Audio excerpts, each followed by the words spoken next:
মিতুল, অলকা, তোমরা?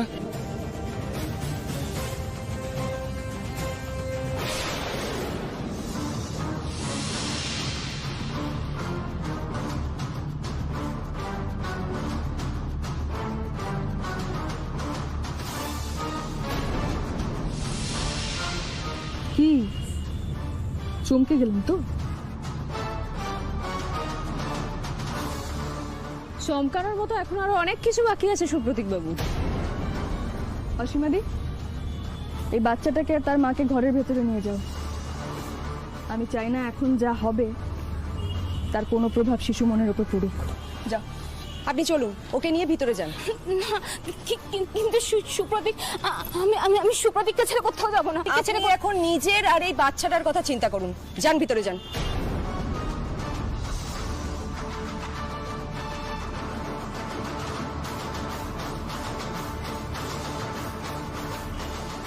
কেমন লাগলো আমাদের প্ল্যান? আপনার সব খেলা শেষ সুপ্রতীক বাবু। না না, মানে তোমরা না কি বলছো, আমার তো কিছু মাথায় ঢুকছে না। মানে তোমরা তো আহত ছিলে। আহত ছিলাম বলেই তো এখানে আসতে পেরেছি। আর আহত বাঘিনী কতটা ভয়ঙ্কর হয় সেটা জানেন তো সুপ্রতীক বাবু? কি এরা ব্যান্ডেজ খুলে ফেলছে কেন? এরা কি পুরোপুরি সুস্থ? আর এরা এখানে এলোই বা কি করে? মাথার ব্যান্ডেজ দুজনে একসাথে খুলে ফেলছে তো।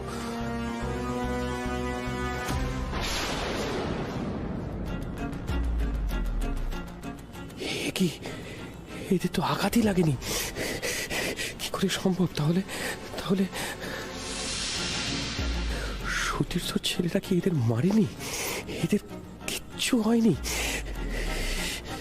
অবাক হচ্ছেন যে?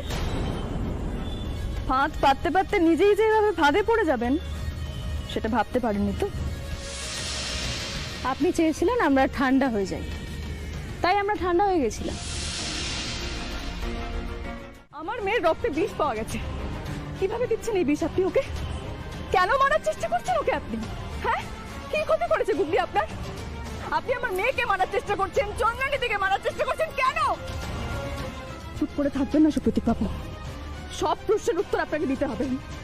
বলুন কেন করছেন? কেন করছেন এই সমস্ত? আজ যদি আপনি না বলেন তবে কিন্তু আমি... সুপ্রতীক বাবু, আরে তোমরা দাঁড়িয়ে দেখছো কি? ধরো।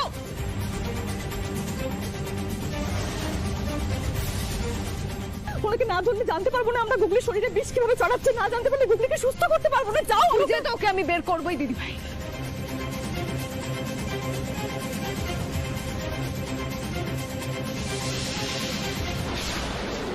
কোথায় গেল? আপনারা এই দিকটা খুঁজুন, আর আপনারা এই দিকটা ভালো করে খুঁজুন।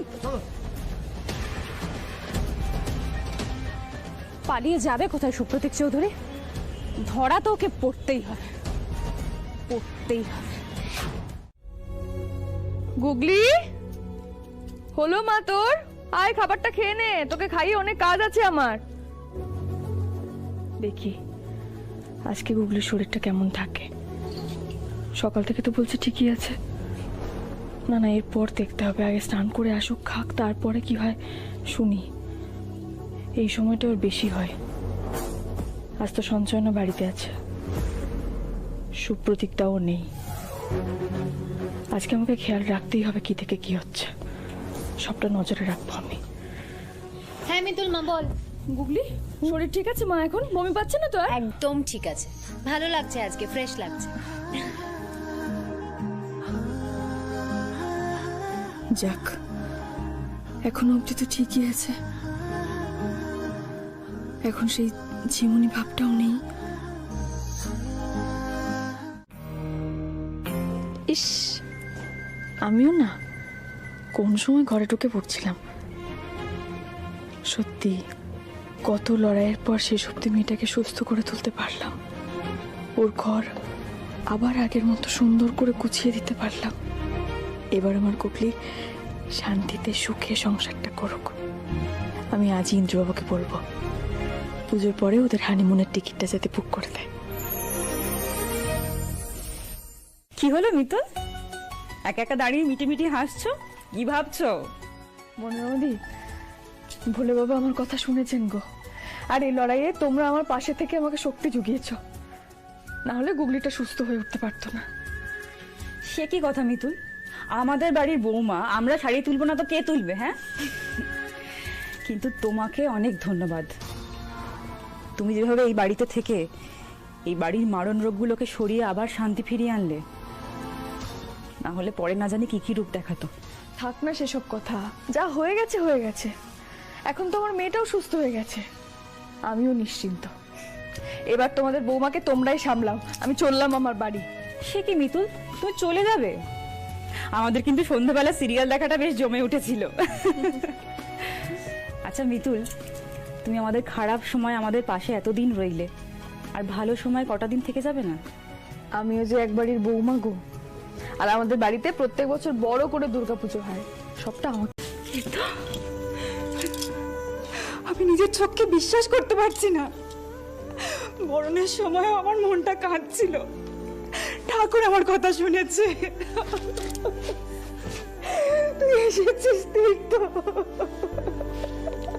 আমি তোমাদের আর কাউকে জ্বালাবো না মা, দেখো তোমাদের কাউকে জ্বালাবো না।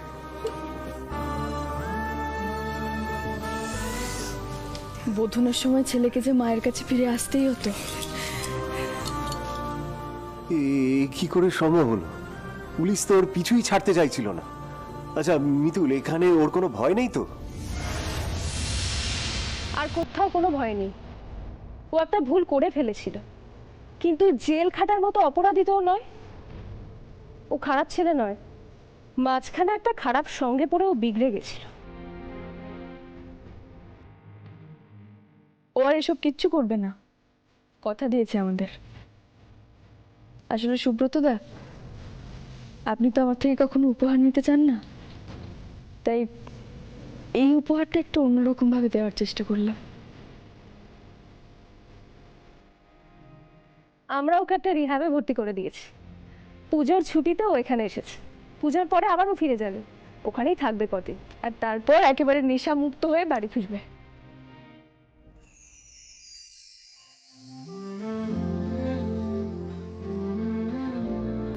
সরি বাবা, জেনে হোক না জেনে হোক আমি যা যা করেছি তার জন্য আমি ক্ষমা চাইছি।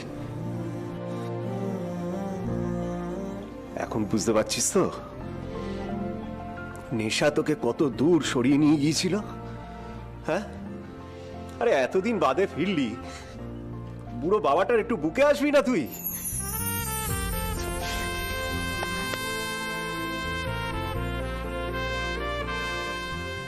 নে নে নে, আর না কেঁদে একটু ওই ঢাক বাজানোটা ভালো করে প্র্যাকটিস কর। এই আমি কিন্তু কালকে নাচবো, সবাইকে বলে রাখলাম। বাবু, কালকে নাচবো আমি। কাল আমিও নাচবো। সত্যি মিতুল, তুমি যে আর আমাদের কত উপকার করবে। তুমি তো আমার ছেলেটাকে নতুন একটা জীবন দিলে। মিতুল, আমরা এর জন্য সারা জীবন তোমার কাছে কৃতজ্ঞ থাকবো। কিন্তু কিন্তু এটা সম্ভব হলো কি করে? আমি কিছুই করিনি দাদা, সবটাই সুতীর্থর জন্য।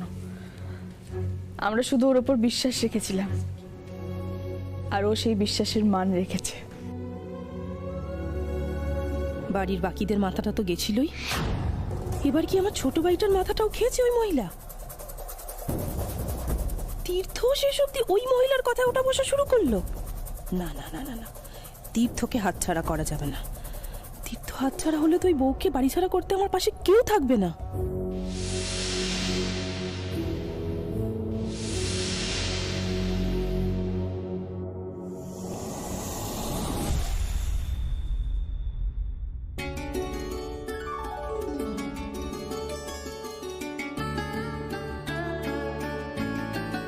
মিতুল, বলছি কি অলকাকে বলেছিস নৈবেদ্যর থালাটা সাজিয়ে দিতে? নৈবেদ্যটা আমি সাজিয়ে রেখেছি, আচ্ছা। আর অলকাকে বলেছি প্রদীপগুলো জ্বালিয়ে রাখতে। আচ্ছা বেশ, ঠিক আছে। আর শোন না, মধু, পঞ্চশস্য, ঘি, কর্পূর, এইসব ছোট ছোট জিনিস তো, এগুলো রেকাবির মধ্যে রাখলে খুঁজে পেতে সুবিধা হবে। রেকাবির মধ্যেই রেখেছি, সব খুঁজে পাবে তুমি, কোনো বেশ, অসুবিধা বেশ, নেই। ঠিক আছে।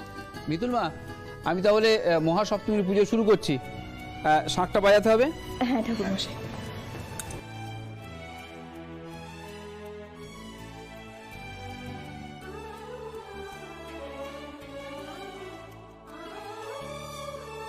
ওম বিষ্ণু, ওম বিষ্ণু, ওম বিষ্ণু।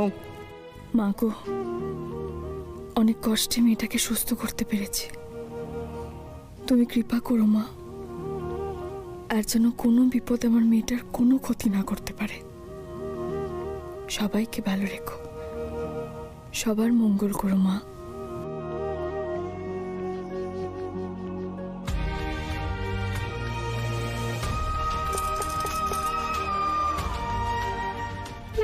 ওম তদ বিষ্ণু পরমং পদং সদা পশ্যন্তি শূরা দেবী চক্ষুরাস্ততম।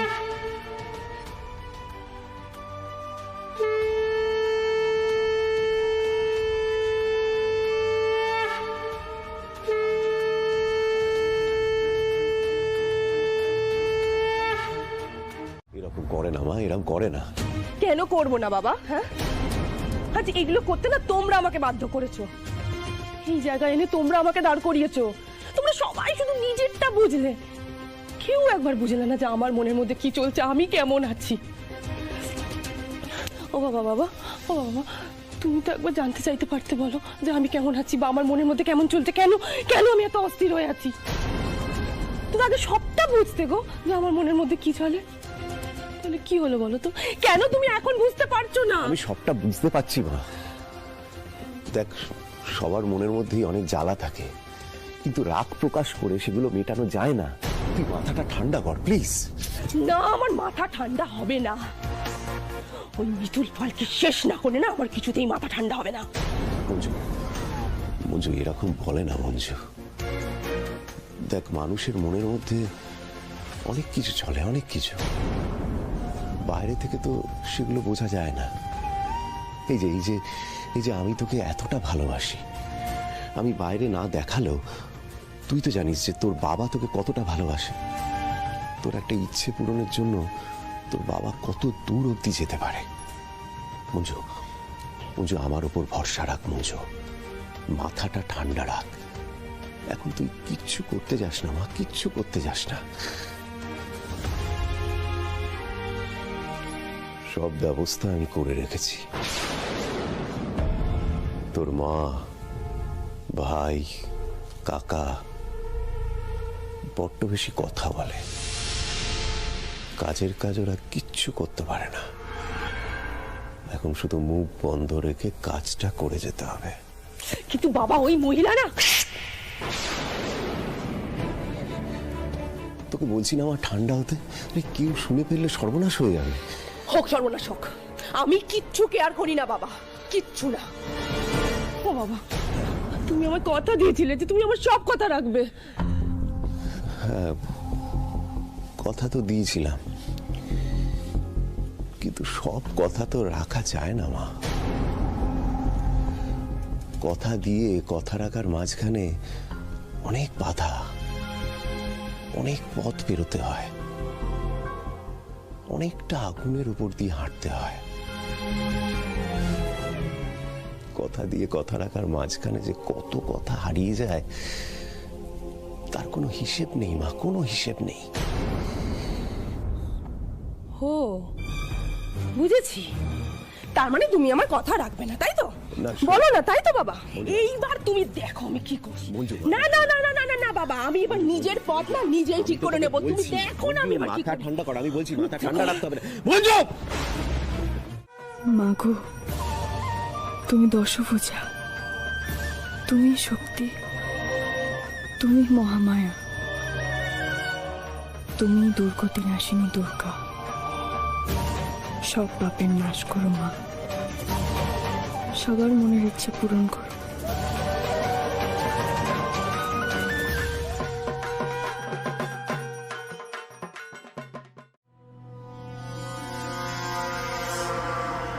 আমার কিছুই মনের ইচ্ছা পূরণ হলো না। কত গা ভর্তি গয়না মিতুলের।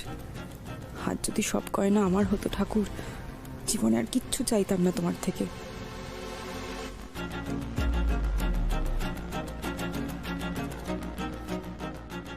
কত গয়না, এক একবারে নতুন নতুন গয়না, নতুন নতুন ডিজাইন। ঠাকুর, এই সবটা আমাকে পাইয়ে দাও, ওই সব গয়না পাইয়ে দাও আমায়।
ঠাকুরের আশীর্বাদ নিতে এসছো, সেদিকে মনটা দিলেই ভালো হয়।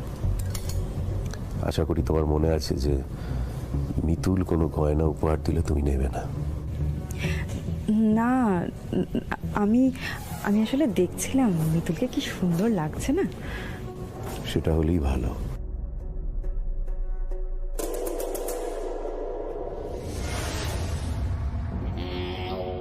মানা করলে কি চোখ সরানো যায় নাকি? কত গয়না মিতুলের, কোনো অনুষ্ঠানে একরকম গয়না পড়ে না। আমার শখ আর পূরণ হলো না। তার মধ্যে আমার বর নিজেও কিছু গয়না দেবে না, আর কেউ দিলে সেটা নিতেও দেবে না, ফেরত দিয়ে দেয়। কি মুহূর্তে যে এমন মানুষের সাথে ঘর করেছিলাম। যাকগে, চলো নিচে চলো। আগুন!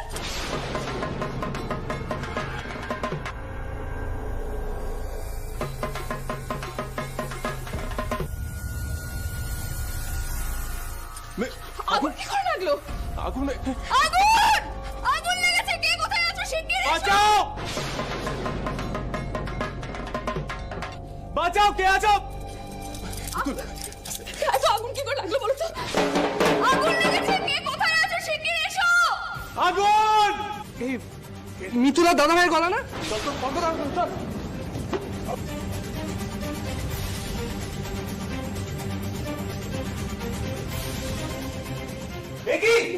আগুন করতে লাগলো! কোথায় এইদিকে কি বড় সর্বনাশ হয়ে গেল ঠাকুর!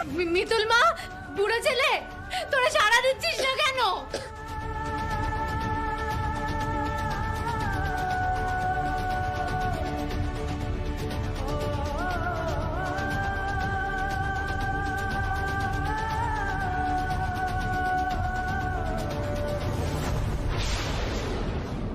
আরে বেআই মিতুল! আরে আপনারা এই করছেন কেন? কোথায়?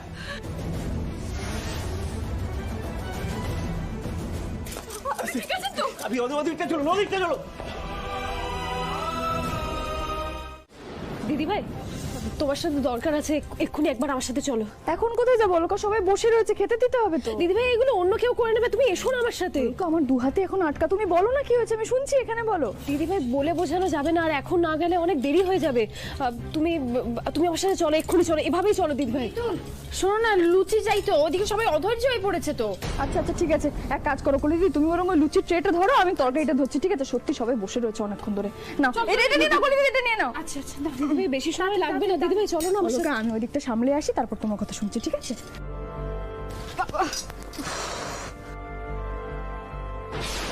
দিদি ভাই, ততক্ষণে তো অনেক দেরি হয়ে যাবে। ওই পারফিউমের গন্ধ তো ততক্ষণ থাকবেও না। ওই পারফিউমের গন্ধটা আইডেন্টিফাই করার জন্যই তো তোমাকে দরকার ছিল দিদি ভাই। তুমি তাহলে সুব্রত তার পারফিউমের স্মেল নিয়ে বলে দিতে পারতে দুটো পারফিউমই এক কিনা। তোমাকে যে এখন যেতেই হতো দিদি ভাই। কি করি আমি এখন? কি করে যাচাই করব সুব্রত তাই সেই লক্ষ্মী না? না, সবকিছু হাতের বাইরে বেরোনোর আগে আমাকেই কিছু একটা করতে হবে। শোনো না, হঠাৎ করে একটা কাজের কথা মনে পড়ে গেল, আমাকে এক্ষুনি বেরোতে হবে। চললাম। কি কোথায় যাচ্ছেন? দেখুন, আপনি এখনো খাননি, আমরা খেয়ে নিলাম। চলুন, খাবেন চলুন। কিন্তু বাবু এতটা ব্যস্ত হবেন না, আসলে একটা জরুরি কাজ ছিল, ভুলে গিয়েছিলাম, হঠাৎ মনে পড়লো। এখন না বেরোলে না দেরি হয়ে যাবে। তুমি কি বলছো বলো তো? পুজোর দিনে কেউ খালি পেটে ঘর থেকে বের হয়? অর্ক, আমি ফল খেয়ে নিয়েছি, তুই ব্যস্ত হচ্ছিস কেন? বাইরে কিছু একটা খেয়ে নেবো। চললাম। আচ্ছা তোমার কি হয়েছে বলো তো? তুমিও ব্যস্ত হচ্ছ, আমি যাবো আর আসবো, ঠিক আছে? চললাম। হ্যাঁ, এই কলি কোথায় বলতো? হ্যাঁ, যাও দেখ। সুব্রতটা কোথায় যাচ্ছে? আগে থেকে তো কিচ্ছু বললো না, হঠাৎ করে এখন এর সময় এভাবে বেরোলো। কি করতে যাচ্ছে? না, সময় নষ্ট করা যাবে না, দেখতে হবে কোথায় যায় উনি। অলকা, অলকা, অলকা কোথায় যাচ্ছ? বাবা, কোথায় চলে গেল? যাক বাবা, প্রথম ব্যাচে যে বাচ্চাগুলো সব খেয়ে নিয়েছে, এটাই শান্তি। আর দুটো ব্যাচে সবার হয়ে যাবে বলো? হ্যাঁ হ্যাঁ। তুমি এক কাজ করো না, তুমি এই ব্যাচে বসে যাও। না না, আমি একটু আগে তো ফল প্রসাদ খেয়েছি, আমি তোমাদের সকলের সাথে বসবো। তুমি না কোনো কথা শোনো না আমার কলি।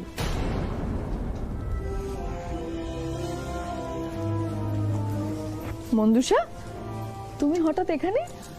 এবার বুঝেছি কেন আমার ঘরে আগুন লাগিয়েছে। গুগলিকে সরানোর পথে আমিও তো সব থেকে বড় বাধা ওর, তাই আমাকেই সরাতে চেয়েছিল মঞ্জুষা। সুপ্রতীকবাবুর অন্যান্য দোষ থাকলে উনি আসল অপরাধী নন, তার মানে আসল অপরাধী মঞ্জুষা।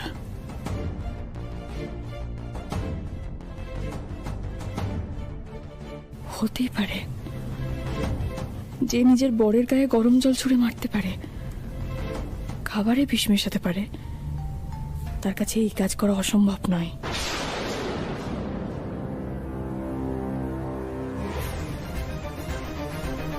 কিন্তু মা, আমি এখন ওকে ধরি কিভাবে? এমন তো কোনো প্রমাণও নেই আমার হাতে যাতে সোজাসুজি ওকে গিয়ে ধরতে পারি।